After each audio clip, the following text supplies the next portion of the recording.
Topic today is the four Maritime Republics of Italy.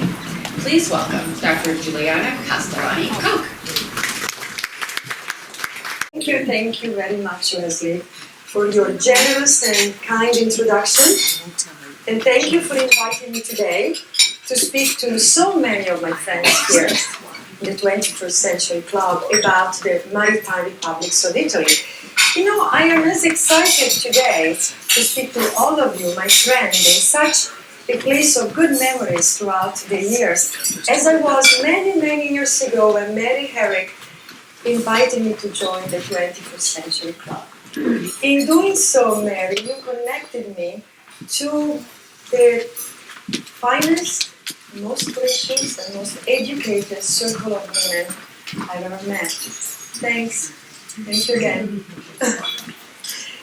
And I also wish to thank especially Mr. Michael Martin, who is here from Experts, his company, for his brilliant contributions to the technological aspects of this presentation today. As you could see during the prelude and until now, Mr. Martin came from Palm Beach, especially to be with us and to guarantee a flawless experience. Why am I presenting today the story of the four Maritime Republics of Italy? First of all, because you know these cities. Everyone has been there or is planning to go there, has celebrated some anniversary or birthday there or special occasion, and also has studied the history of this great world by the sea. And also because I believe that, like the Romans said, that historia est magistra vitae. History is the teacher of life. And history repeats itself. And we learn so much from a past which is so intense, so rich. And the reverberations will come clear to you through this presentation of how important, think of them then, it is for today, for us. The parallels never end. So, that is how I am presenting to you the history of these four extraordinary cities which brought genius, achievements, wealth, power, and great culture to their world and to ours in turn, the world where we are today. The cities on stage are, as you could see, Pisa, Venice, Genoa, and Amalfi, just about all Italy. Here shown in four beautiful works of art, mostly from the 19th century, and Pisa depicted by Gabriele Carelli, Venice by John Singer Sargent, and Genova by Jasper Cropsey from the Hudson School of Painting, while Amalfi is depicted by the Virginian artist Anthony Watkins in the 1970s. All American artists in Italy fell in love with Italian scenery. And the images of the four cities were also shown in the prelude. It is the strategic position of Italy in the Mediterranean Sea that has been responsible, certainly, for much of the country's history. In the Middle Ages, numerous vestiges of cities and of urban culture from the time of the Roman Empire still survived in the peninsula after centuries of invasions and kept alive the memories of a powerful past with the assistance from the clergy, who maintained a resemblance of organized life and guaranteed the continuity.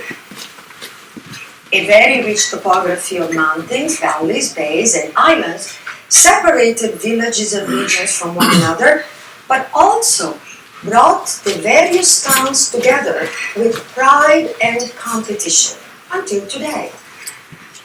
From their beginnings, Venice, Genova, Pisa, and Amalfi were city-states, independent and by the sea.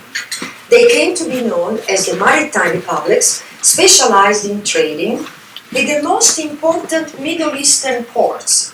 From there, valuable goods would be carried by the Italian ships to the Italian ports and in turn distributed to the rest of Europe, just like today. Soon, the Italian maritime cities minted their own coins, and created new financial and commercial institutions to protect their great wealth and their great power. The fleets of the cities went to war, tied alliances, intervened in rivalries that would always arise for the control of the sea, particularly against the Ottoman Turks, who were the great Islamic empire of the time. That too is not new. Amalfi, Pisa, Genoa and Venice rose to the top of their world, and later these cities became part of a much broader historical process that continues today. But what were the most precious items of trade at the time to justify all this commerce? Porcelain and ceramics from the Orient were sought after decorative objects for European homes. Silk for clothing and decor, and spices, which were among the most expensive and desired products of the Middle Ages, used in medieval medicine, religious rituals, cosmetics, perfumery, food additives, and preservatives. They were all imported from Asia and Africa. So how did such costly goods enter the Mediterranean from Asia and Africa? Here is the story. Muslim traders, mostly descendants from Arab traders of Yemen and Oman, had dominated the maritime routes throughout the Indian Ocean and the Arabian Sea for millennia. The source region of all goods were in the Far East, and the trading emporiums started in India, Kozhikode, in Persia, Hormuz, and in Arabia, Jeddah. From these port cities, land routes led to the Mediterranean coast. You can see in the map the dotted lines representing the camel caravans and the sea routes. Italian merchants had traded all along through Arab intermediaries to obtain goods from the Far East, which they traded in the Middle Eastern Mediterranean ports. The Arab nations, who were protecting their trades, had in fact successfully denied access to primary eastbound caravan and sea routes to all the Europeans who had not been able to venture eastward on their own. But in the 1200s, a new historical event was about to occur, with unexpected opportunities for the Christian states of medieval Europe. This new event was brought upon by the fast advancing forces of the new protagonists of the world stage, the Mongols. A nomadic people from Central Asia with their leader Genghis Khan, they invaded Eurasia with unstoppable force and quickly united in a large stable empire. The Mongols were, not many people know this, religiously tolerant and allowed safe trade routes to European merchants from the Middle East all the way to China through the Silk Road. The mercantile leaders soon realized that an alliance with the Mongols against the Muslims would give them great benefits, and thus pursue deals that would have never been possible before. The Venetian Marco Polo, whom you know, I'm sure, in the 13th century, you know him from his writings, was the most famous adventurer into Mongolia and China. Marco Polo lived at the court of the Kublai Khan for 17 years and came out alive and wrote his famous book of travels. The growth of the four Maritime Republics was also driven by the Crusades. In 1095, Pope Urban II proclaimed the First Crusade to the European nobles assembled in Clermont, France. The Pope stated the goal of restoring Christian access to holy places in and near Jerusalem, which were ruled by Islam. The enthusiastic response of the nuns at each phrase of the Pope was Deus vult, meaning God commands it. It is Old French, deriving from late Latin. Today would be Dieu le veut. The Islamic empires saw the Christian states and their crusades with even greater hostility and held firmly on their policy of no access for anyone to the trading routes taken back from the Mongols beyond the Middle East. In this map, the territories shaded in yellow indicate the extent of the Muslim lands at the time of the Crusades. But the religious zeal was strong and united the European nations under one common goal: to protect Europe from the Ottoman Turks' successful attacks. The magnificent pieces of art on the screen capture the inner impetus of the men who came from Scandinavia, from England, from all over Europe, and went into the Crusades to gain spiritual immunity, but also to seek financial and commercial opportunities, to express their desire of adventure, and to prove their ability to fight. They were knights, they were trained for that. Where to go? The Crusades. In fact, the Crusades initiated an expansion of maritime trade and traffic across the Mediterranean, which brought enormous profits to the Maritime Republics of Italy. And how? Because Amalfi, Pisa, Genoa and Venice were the only port cities capable of transporting the Christian knights and their equipment to the Middle East. Imagine horses, armor, provisions, wine, and of course men, all tightly packed in wooden vessels. These pieces of art are spectacular, showing just that from the time. The Italian ships coming back from the Far East after delivering there the warriors and the knights were filled with luxury goods for all of Europe, waiting for them. Far Eastern artifacts collected by the Muslim sailors from the Far East and delivered to the Italian mercantile fleets were in high demand. The Maritime Republics thus became the economic middlemen of an entire continent, not just an embarkation point. Large warehouses have been built to store all the supplies for the travelers and the sailors. The Italians, even then, were used to dealing with different cultures and nations, mostly thanks to the Romans, in and beyond the European continent, and this very factor eased their trade with the Middle East.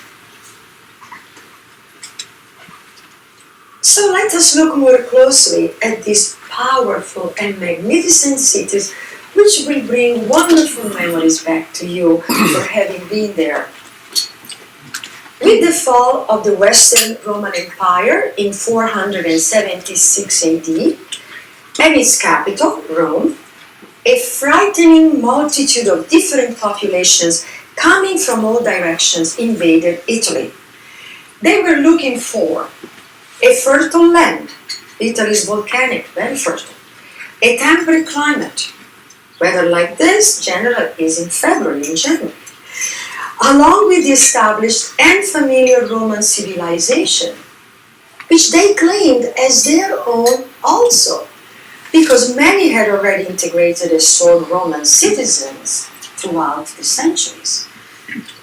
When the Ostrogoths descended from Sweden to southern Italy in the beginning of the 6th century, the locals fled to a small fishing village, Amalfi. Nestled within what is now the famous Amalfi coast, God's land, so called, protected by impervious mountains and offering spectacular scenery. And that is still there. In the 9th century, Amalfi became the most important commercial port from southern Italy to the Middle East.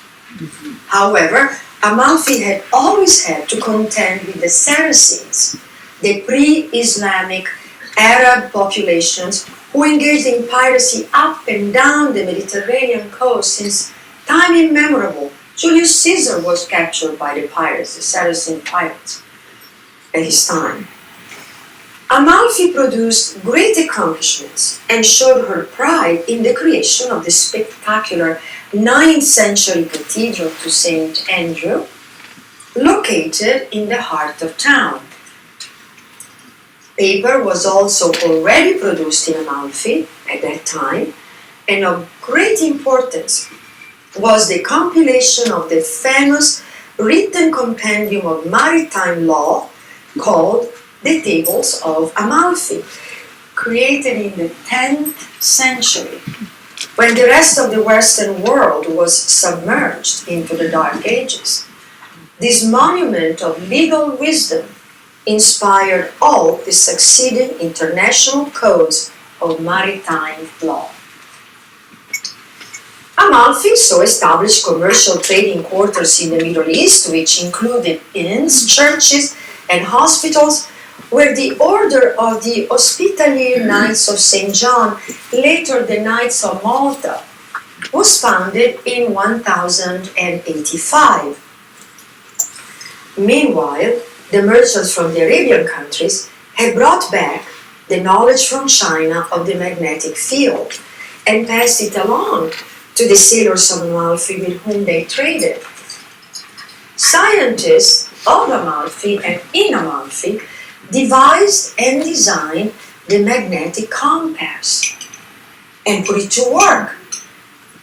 The surprise comes from the fact that we are in the year 1000 and we give all that for granted now. Of course we know what the compass is, every boat has it, and children learn, but it was this precious nautical instrument that allowed the Europeans to venture into the oceans and to discover the geography of the entire rest of the globe. Think of the importance of this invention. But then, almost suddenly, it was another emerging great maritime city, Pisa, from the north of Italy, that replaced the power of Amalfi in the southern coast.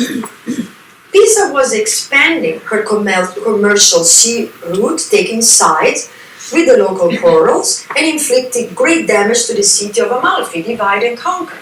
That was obviously the philosophy. They divided Amalfi from all the supporters. Pisa is today a land city. But in the Middle Ages, this was a great maritime power at the estuary of the river Arno, the same river that flows through Florence. The city had been a major port throughout antiquity, founded by the Etruscans, who built their empire in Tuscany before the Romans.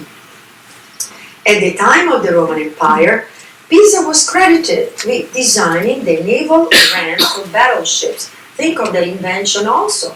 This roster would just hook on the enemy's ship, bring it closer to their ship, and then the soldier would just walk through and they would have a land battle instead of falling into the water. The Romans didn't like to fight at sea, they wanted to be on land, so this bridge was land again. In fact, the Mediterranean had always been a battle of a sea of battles, particularly between the Saracens and the Moors of North Africa against the European countries surrounding the sea. That has been going on for 5,000 years. From the 9th to the 12th century, Pisa fought constantly for the control of the trade routes to the Middle East and for protection of the Mediterranean coast from the Islamic powers. Pisa's victories over Saracens and Moors brought great treasures to the city just when Pisa was building the spectacular monuments of Cathedral Square, which had started in 1063. This square is a masterpiece of art and architecture beyond comparison, and appropriately named the Square of the Miracles, with its exquisite Romanesque baptistry, which dates back to the 1100s, and inside of the cathedral, the intricately carved marble pulpit by Giovanni Pisano stands as a masterwork of medieval sculpture and contains a complete course of theology in itself. Just walk around with the book and everything is spelled out in a bas relief. Of course, there is the bell tower, leaning as it always has even during construction due to the weak subsoil, with a lean now of approximately 4 degrees. The Square of Miracles also includes the most beautiful monumental cemetery called the Holy Field. The cemetery is connected to the history of the First Crusade, when Little Pisa, provided 120 ships, all hand-built. And the Crusaders took Jerusalem in 1099 thanks to that. The Pisans brought back ships full of soil from the Holy Land, which was used to create the Holy Field or the cemetery, with the belief that one would be closer to heaven on Judgment Day if buried with the Holy Earth. Since the Middle Ages, Pisa has been an outstanding city for education. The University of Pisa was founded in 1343. Pisa also has the Normale School of Superior Studies. Normale in this case means the school that sets the norms, not just a normal school, sets the rules, the norms. And it is a university for exceptionally gifted students.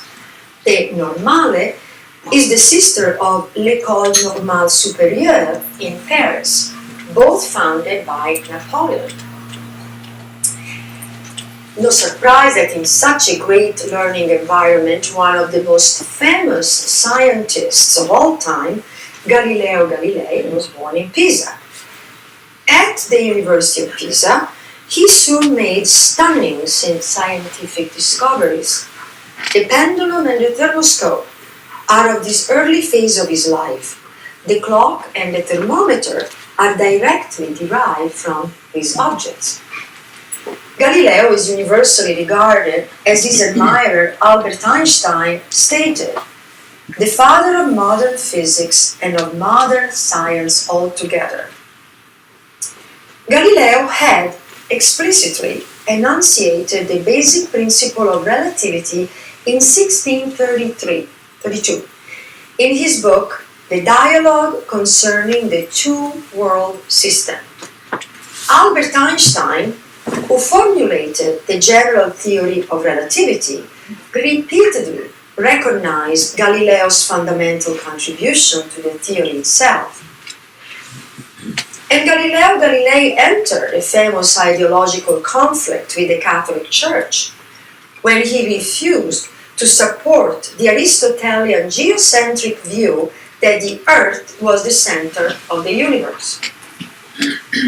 Easy for us to agree with him, not at that time, because at that time, the Catholic Church, loyal to her Judeo-Christian roots from the Old Testament, held firm to God's words, repeatedly found in the books of the Old Testament, that, quote, the sun rises and sets and returns to its place, end of quote. Galileo, although a devout Catholic, defended heliocentrism, that the planets rotate around the sun, summarizing it with the famous phrase, and yet it moves, and it was the earth, is the earth.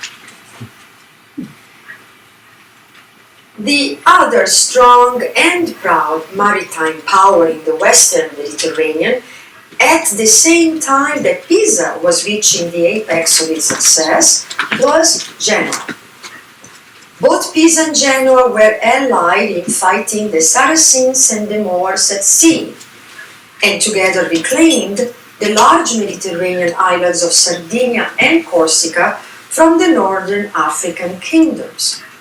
But then, the two maritime republics came against each other for the total supremacy of the sea, that is. And this was decided in the Battle of Meloria in 1284 with the victory of Genova over Pisa. So we go from Amalfi losing to Pisa, Pisa losing to Genova. We'll see what more happens.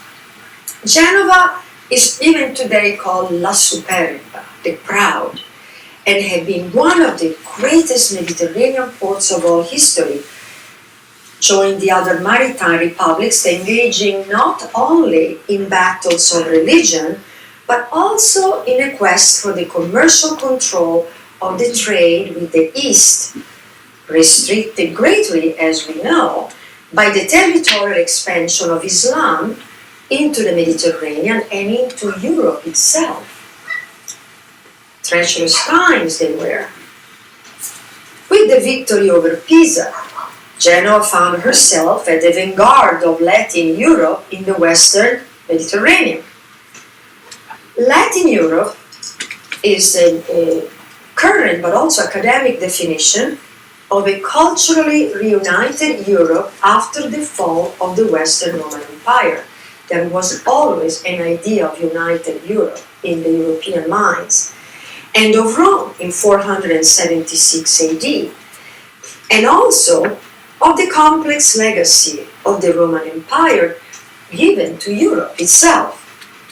The definition of Latin Europe precedes the one of Western world, which we use today, because Western world includes not just Europe, but America and other quote-unquote Western regions of the world. On the other side of Italy, in the Eastern Mediterranean, Venice had also been the defender of Latin Europe and then of Western Europe. Venice was determined to expand her control of the sea in order to maintain her direct access to the wealth from commerce and trade with the East, and had no intention to allow Genoa to establish a dominant presence in the Eastern Mediterranean, which was her own.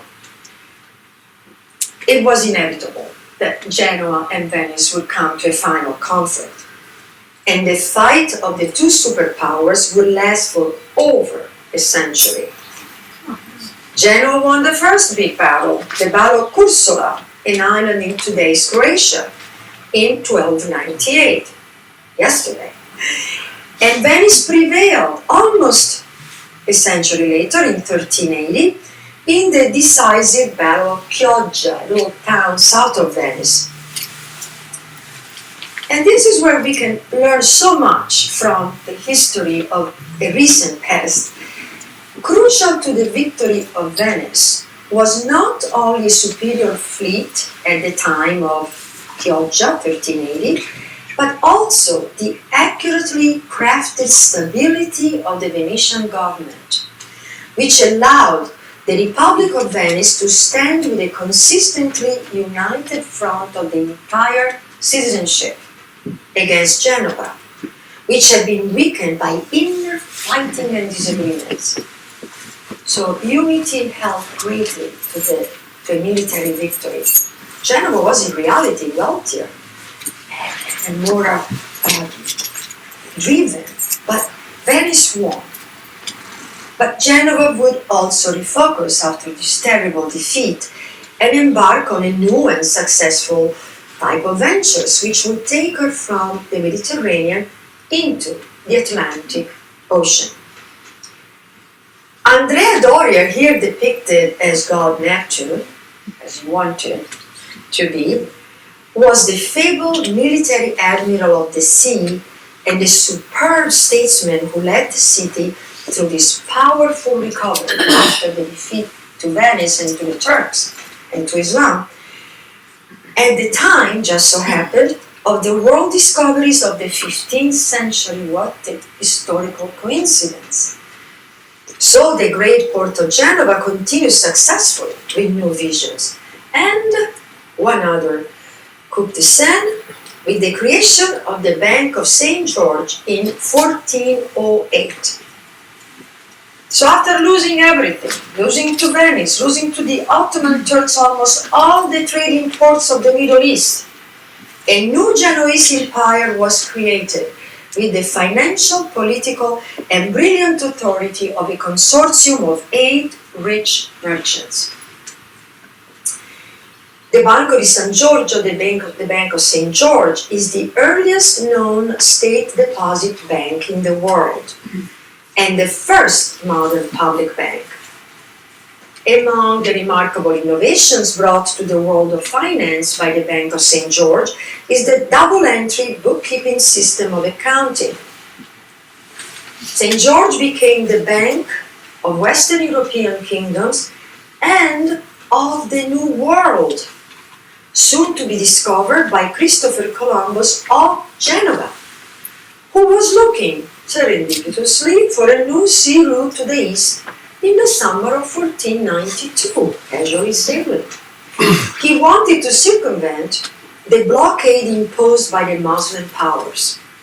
Europe wanted silk, spices, ceramics, all at a bargain price, and a lot of it.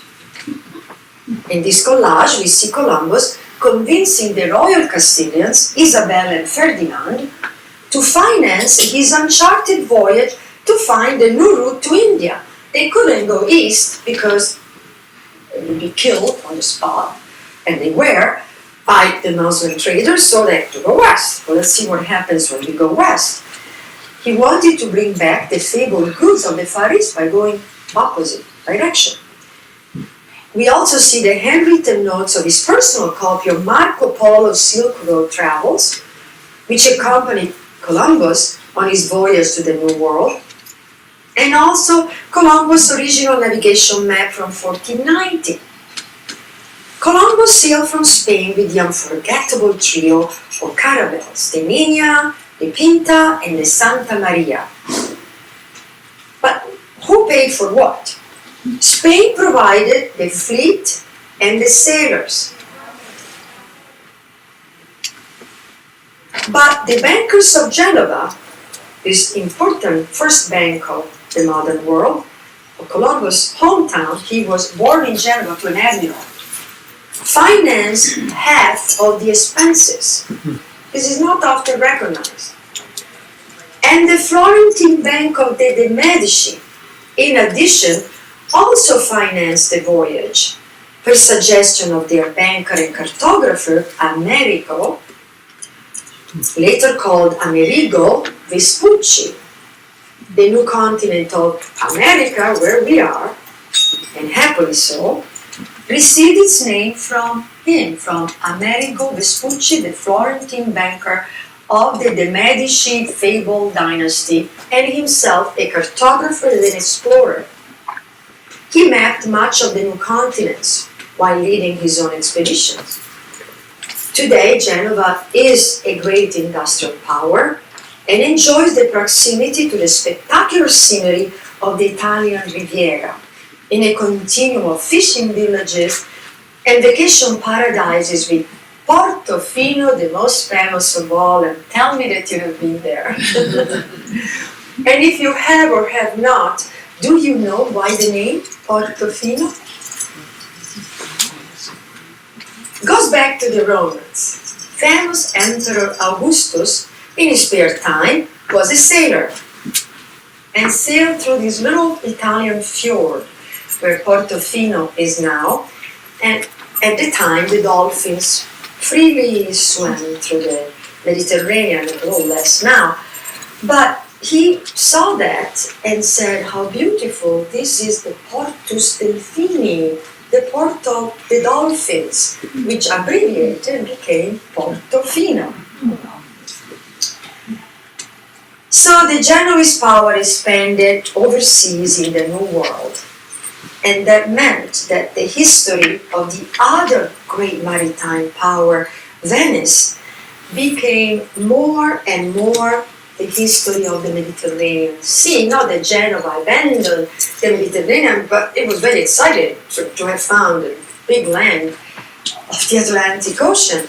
But Venice took more and more the responsibility of defending the Mediterranean and to control the expansion of the Ottoman Turks into Europe. And they met the challenge with incredible bravery and courage. And also, they inherited the intrinsic role of defending Christianity, while still remaining a very tolerant city where all the main religions could be practiced. Already by the 1200s, Venice had become a powerful trading maritime empire, enormously rich, and a very stable republic, as we learned. Appropriately painted as such by the artist Tiepolo, with beautiful Venice on the right, showing her famous Titian red hair color, more of this later, accepting all the gifts from the sea, from adoring god Neptune, the god of the oceans. Venice was an ideal state with a constitution admired by all, and elected the nobility. Now this is truly forward-thinking. Among the merchants and among those who had made the city prosper. That's how you would earn your noble titles. The citizens said of themselves that they were free because they were slaves of their own laws. They were law-abiding people. As a curiosity, slave in Italian is schiavo. And in the Venetian dialect, schiavo becomes sciavo. And the word was used as a salutation among Venetians. From the Venetian sciavo comes the word ciao, meaning hello, goodbye, which is now universally used as a friendly greeting, ciao. The term sciavo also accompanies a very well-known gesture of old world formality, taking the hat off. And Venice, of course, had its turn in becoming the most important financial center of Europe also. With the ducato, the Venetian currency, one could just buy about everything, anything they wanted, anywhere, like the US dollar. From the 15th century on, Venice became a very fertile ground for the sweeping movement of artistic revival that from the city of Florence spread all over Europe, the Renaissance. Coincidentally, in the 14th and the 1500s, many of the great architects, painters, poets, literaries, lawmakers, and scientists were born in Venice or called to operate in Venice, which had endless financial means to support all. Name your salary, will be given. In fact, even Galileo Galilei moved there for a freer intellectual environment. Remember, Venice was the most tolerant city of the time, ideologically and religiously, but he also moved there for a triple salary.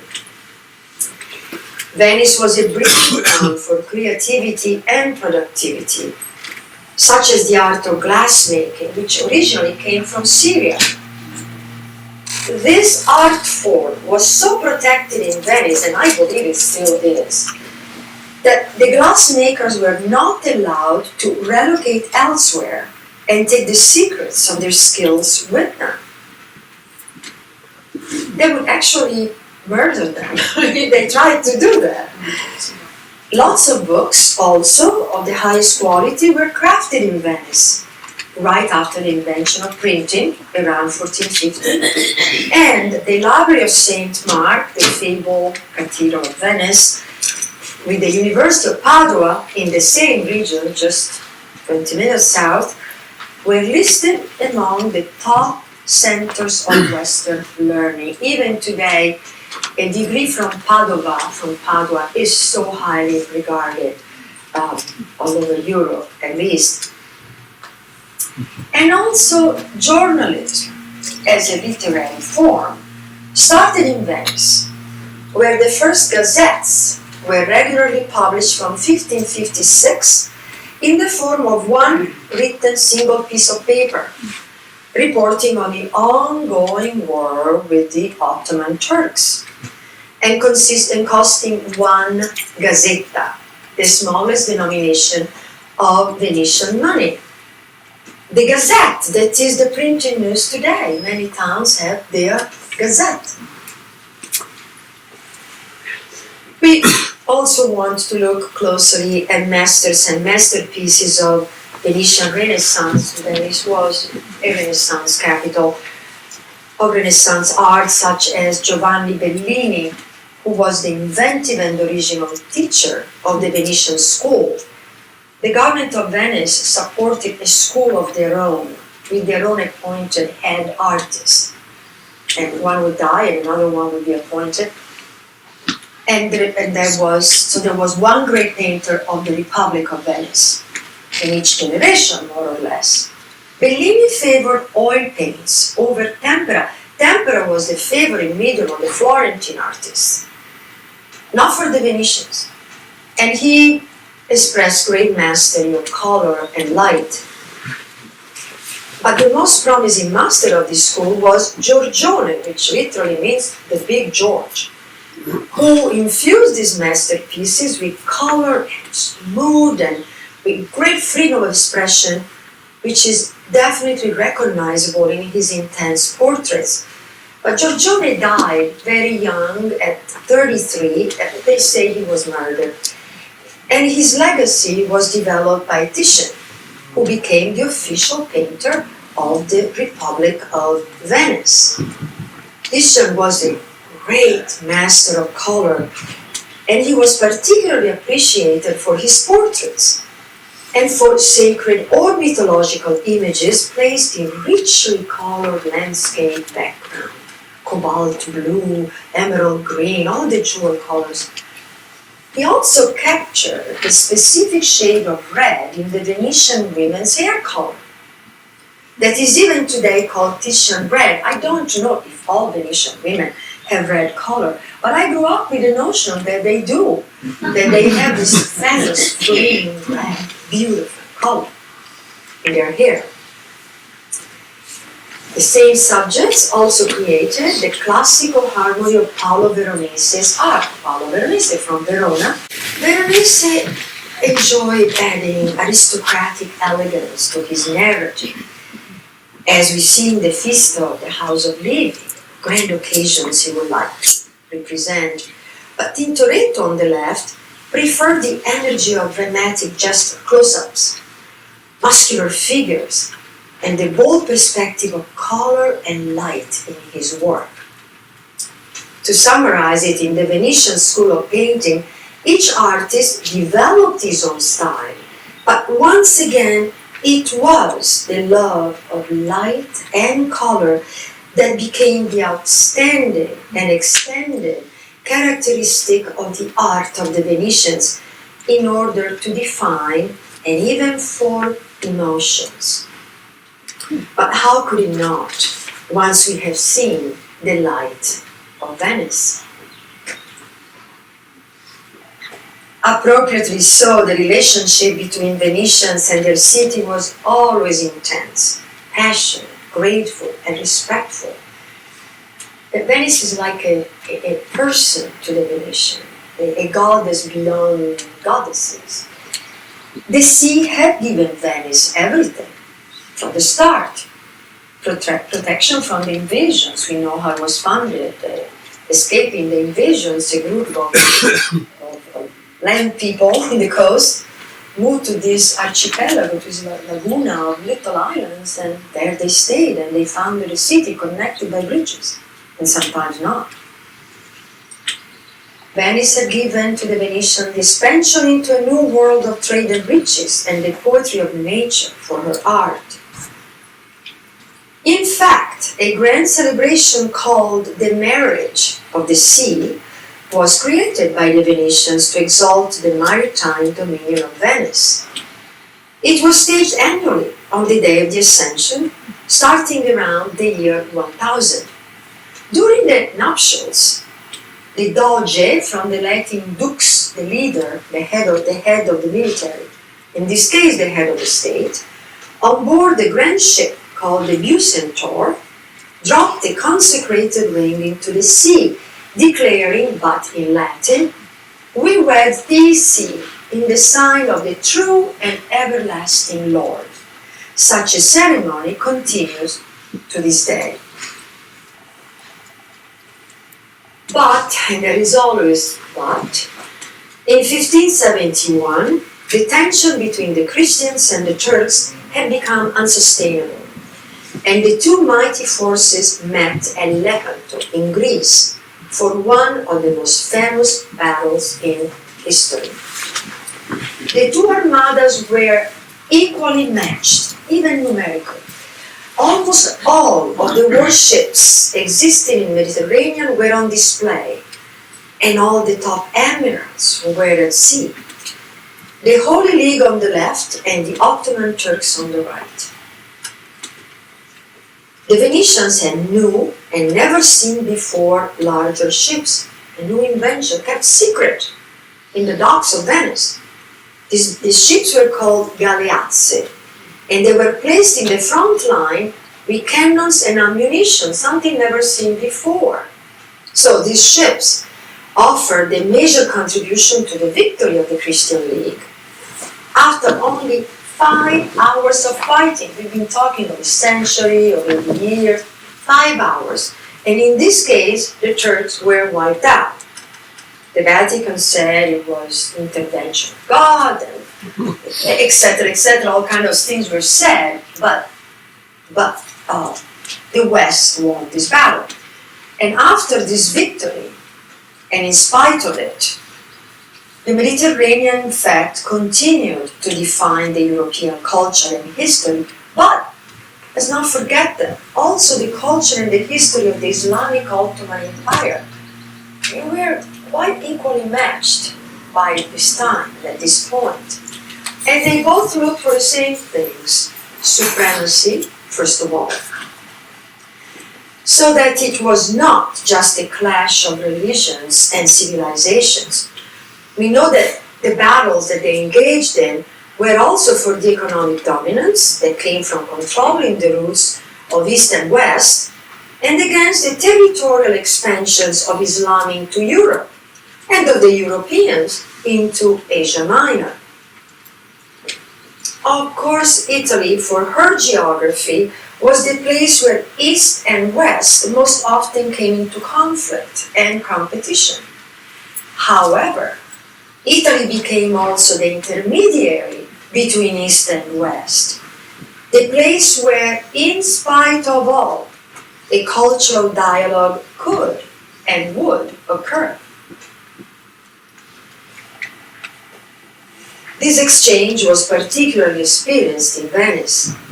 The Venetians were open to foreign cultures and read works of all the disciplines, including translations of Greek and Latin texts, translated through Arab, Hebrew, and Great Persian literature.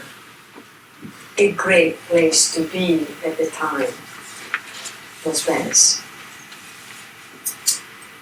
To summarize, a broader understanding of the world is certainly in the legacy left by the great Italian maritime republics, for all the reasons that we had examined: trade, wealth, ambition, power, faith, and always for culture, a religion in itself for most of the Europeans of the time and of all the time.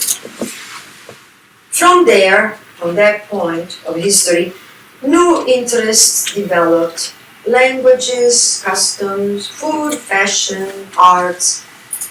And once the old world expanded across the oceans, and we heard it almost by chance for spices, this sense of cultural identity, of pride, of accomplishments, of mission, and also conquest accompanied the explorers on the shores of the New World. Not too long ago, I brought back from France a copy of one special magazine edition of Le Monde, the respected French daily newspaper.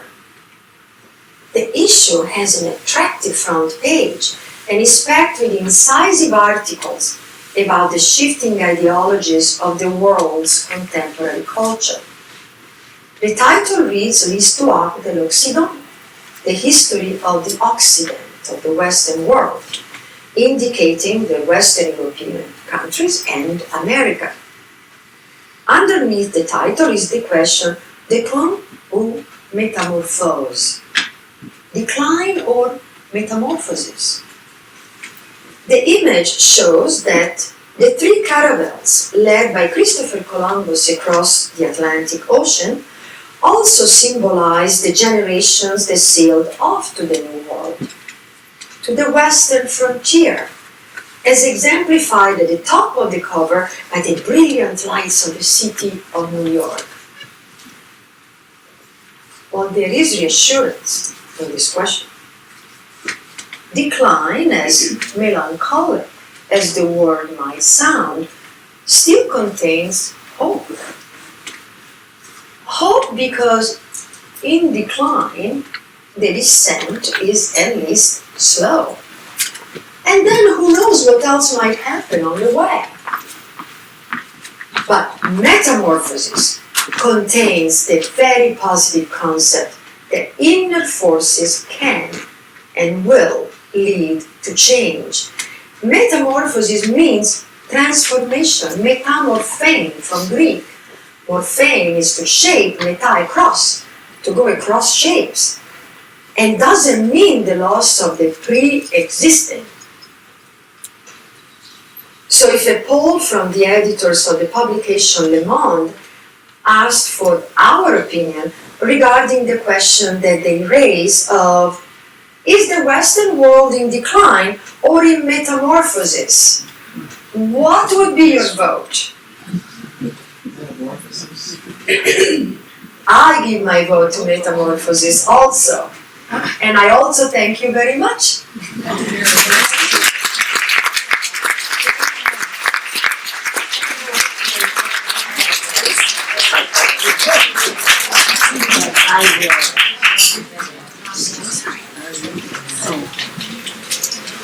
Thank you very, very much. I don't know if any of you have any questions, are welcome to ask them, or come up and speak to Juliana after.